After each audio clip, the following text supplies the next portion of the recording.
Huh, so that was a lie. 7D FPS is a game jam, which is an event where wannabe game developers come together to make a video game in a set amount of time.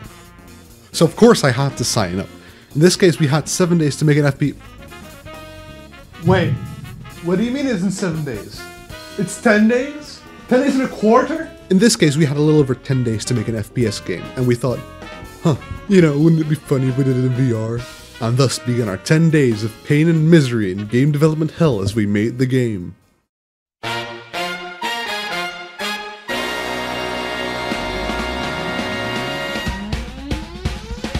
Our team was 3 men strong, 1 artist, 1 half artist, half developer, and then there was me, the developer, the only one with an actual VR headset.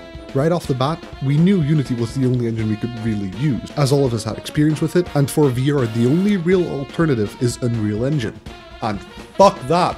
So my first task, find out how the fuck VR works. For all of us it was the first time working with VR, so of course it was a great idea to do it in a game jam.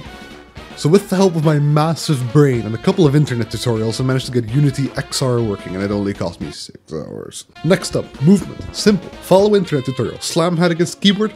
There you go. To simplify things, the basic design for a player character was going to be a sword for a left hand, and a right hand with a gun built in. A laser gun, specifically. For this, I didn't want you to just be able to poke the enemies and they die, so I had to find a way to find out how fast the blade was going. In any normal circumstance, you'd use a rigid body, which keeps track of all the physics nerd stuff I slept through in maths.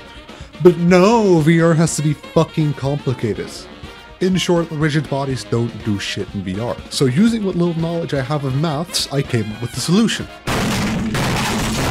Compare where it is now with where it is a frame ago, the difference is its velocity. Next up, gun! When player pull trigger, make noise, draw straight line from hand. When hit stuff, place bullet hole. Simple. But what about recoil? This is where it gets interesting. Normal recoil is just inaccuracy in an animation. But we's in VR, so that shit don't work. What about adding upward force to the gun when shot? For that, you'd need rigid bodies, and they don't do shit. What about changing the position of the gun yourself, given the illusion of force added? Looks garbage. Then what alternative is there? Q, Newton VR. A VR system that lets rigid bodies interact with the player's hands, mainly used for boneworks. So, uninstall Unity XR, install Newton VR, and errors. Newton VR needs Steam VR to work. So, install Steam VR and errors. Newton VR has not been updated in 6 months and is outdated, and therefore needs an older version of Steam VR. Okay, uninstall Steam VR, track down an older version of Steam VR, install that, and it works. And it only cost me 3 to 4 hours. Now, to do what I was gonna do, and add recoil to the gun, and it doesn't work. So I take a look at the documentation for Newton VR to figure out, you know, how the recoil works. And there's fuck all documentation. After a couple hours of fiddling around with it, I finally thought, wait, what the fuck am I doing? Laser guns don't have recoil. So, that was a waste of my time. Next issue, importing models. At this point, our artist had finally finished modeling the buildings. It's good to point out that we're doing this in the middle of a school week, and that at this point we're about halfway to our deadline. Of course, I skipped over some stuff like importing scripts and that kind of boring shit. Anyway, we were going for sort of synthwave neon style. So I made some nice buildings with some nice neon bars which we could light up with lights. So I attached some point lights, and the next issue rears its ugly fucking head. We were using the universal render pipeline, which in non-nerd terms means that we can't have more than a certain amount of lights in a scene. Switching to a different render pipeline is an issue, as it would mean having to fix up and re-import all materials, textures, and models made until that point, which we neither had the experience with nor the time for. So, my solution? Just switch to another scene the moment I run out of lights. Using my genius, I created a script for that, and it didn't work. So try to figure that out for a bit, say, fuck it, I'll do it later, and start making the second scene. Go to bed, wake up the next morning, finish making second scene, try to work out the script again, get distracted by other stuff and ask the other program if you can figure out the solution. Head off to bed. The entire weekend nothing was done, on my side because it was my birthday. On the other side because of personal stuff. So the other program does some stuff around midnight, 13th to 14th December, pushes it. Heat made a shader which makes the buildings light up. Great. No more point lights to fuck around with.